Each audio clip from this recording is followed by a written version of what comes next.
What's up, everybody? Welcome back to my channel. It's your boy Will Carter, and if you guys are new here, welcome to my channel. Before we go any further, make sure you hit that subscribe button, turn that bell notification icon on so that you get alerted each and every time I make an upload. And if you want to keep up with me off of YouTube, don't forget to follow my social media pages at Instagram and Twitter at I'm Will Carter. All links to my social media pages are going to be linked down in the description box down below for easy access. It's official, ladies and gentlemen. I finally surpassed my first YouTube milestone, which was getting 100 subscribers here on YouTube. Yeah! I'm so thankful to all my new subscribers, everyone who's been watching, liking, commenting, and really engaging with me here on YouTube. It means the world to me. Again, this was my first milestone and I got 105 or 4 subscribers now, so I cannot wait to beat my next milestone. We'll keep her a secret. I decided that I'm gonna do a small little cash giveaway as a thank you to all the people who have subscribed to my channel and got me to 100. If it wasn't for you subscribing, I would have never got here. So stick around to the end of this video and we're gonna be giving all the details on the small little cash giveaway and how to enter. So stick around for that. Until then, let's jump into today's video. All this time, I have been using Golden Brand's 464 wax. And I know that in the community of candle makers, 464 is kind of like hit or miss. People either really love it or really hate it. And I don't know where I fall on that because it's the only wax I have experience with. So I decided to order a new wax so that I can test out something different. I meant to order coconut wax from West Coast Candle Supply, but I accidentally ordered Soy 10. And I was gonna send it back to exchange it for the coconut wax, but I decided listen, I'll keep the Soy 10. I ended up placing another order for the coconut wax because at least now I can try out 2 different types of wax as opposed to just the one coconut wax I was gonna try out. Along with the wax that I got from West Coast Candle Supply, I also saw that they were selling sample packs for their CDN wicks. And I thought that was really cool because, you know, think about it. You buy wicks somewhere and you find that it's the wrong size. You just bought all those wicks for nothing. You gotta go out and buy a whole nother set of wicks. The sample pack is amazing. They give you different sizes for you to experiment with. And I don't see many other candle suppliers selling wick sample packs. I could be wrong, but look, I saw it and I had to get it.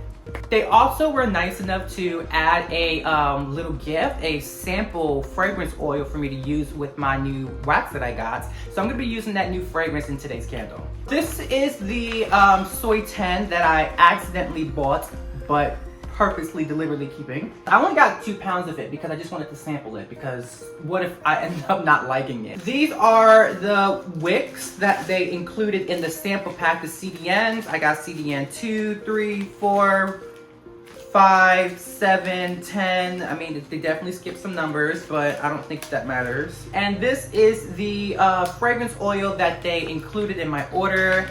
Pumpkin strudel. Let's smell her real quick, even though I smelled her already, but we're gonna smell her again.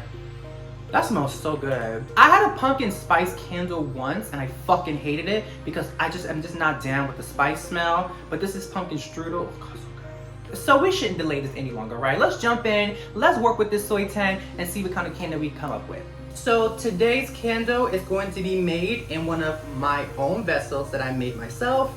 I'm going to be making an 8-ounce candle with a 10% fragrance load. So I'm going to be needing 7.27 ounces of soy wax and 0.73 ounces of the fragrance oil. I've already measured out my fragrance oil.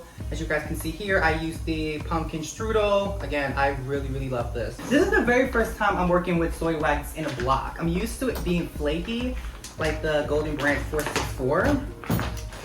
And once again, I don't know why I don't got no gloves. I guess I could just cut it like this, right? And just do it like that, right? I managed to measure out exactly 7.27 ounces. So my double boiler is already on. I'm gonna let her sit in there.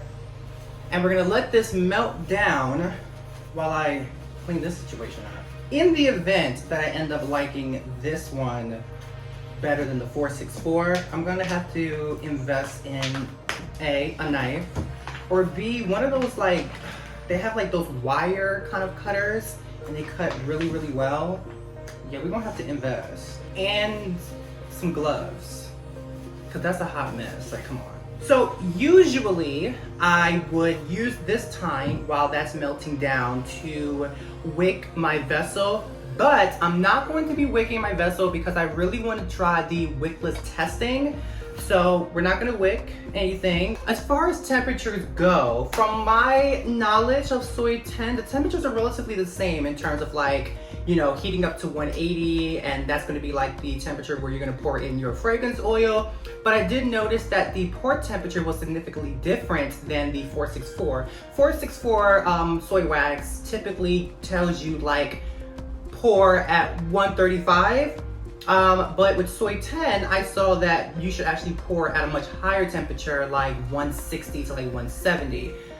That works perfect for me because even with the 464 and I was pouring at 135, I actually had better results when I was pouring at like 155, 160. I actually had a smoother surface. So as per usual, we're gonna be pouring at 160 for this. So I ended up buying a new thermometer off of Amazon because the one I was using before that you've seen in the older videos just wasn't doing it for me. It was way too slow. It took forever to like tell me what the temperature was. It would climb up so slow. So I ended up getting a new one off of Amazon.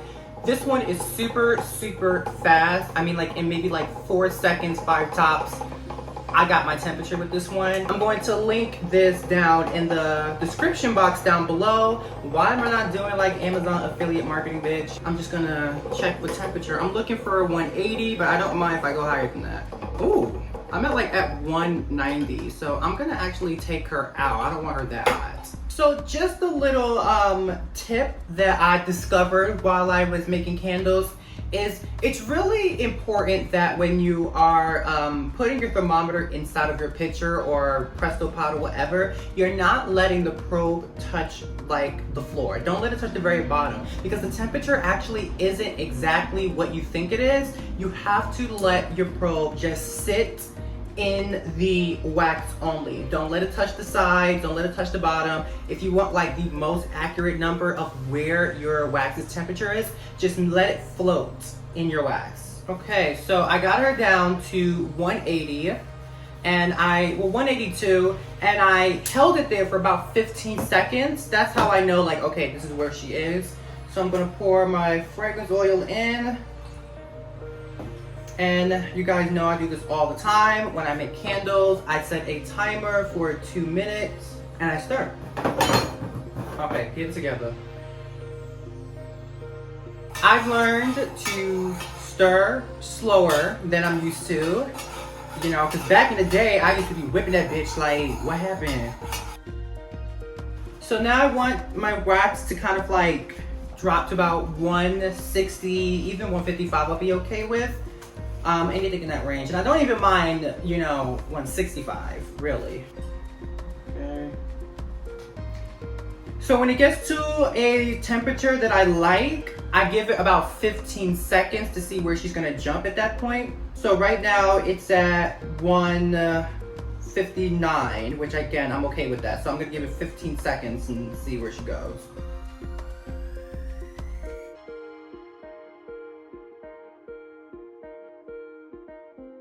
Okay, and after 15 seconds of letting it sit, it went up to 162, which is perfect. Fortunately, I didn't have to wait too long for that temperature to drop, so I'm ready to pour. So I'm gonna pour slowly, but I'm not stressing myself out too much about like air bubbles and stuff, just because with this one I'm testing, and to be quite honest, I'm actually pretty good with not having like that problem.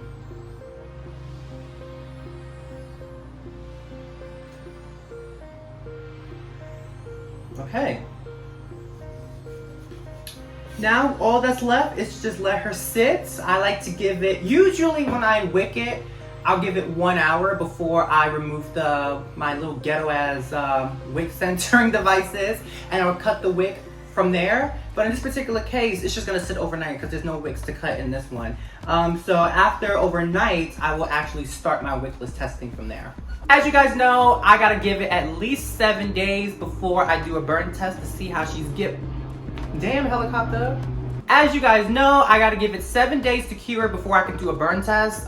Cold throw, you can usually like get a good cold throw like right away, but the hot throw is what we're really worried about here. So she's gonna sit for 7 days before I burn her, and then like, hopefully I'm happy with soy 10. Now, let's talk about this little cash giveaway. In order to show my gratitude for getting me to 100 subscribers, I'm going to be giving one lucky winner a cash prize of $25. So how exactly do you enter the giveaway? I'm glad you brought that up. Very simple steps. All you have to do is go to my Instagram page at I'm Will Carter, follow that page, find this photo and tag a friend that you know loves candles just as much as we do.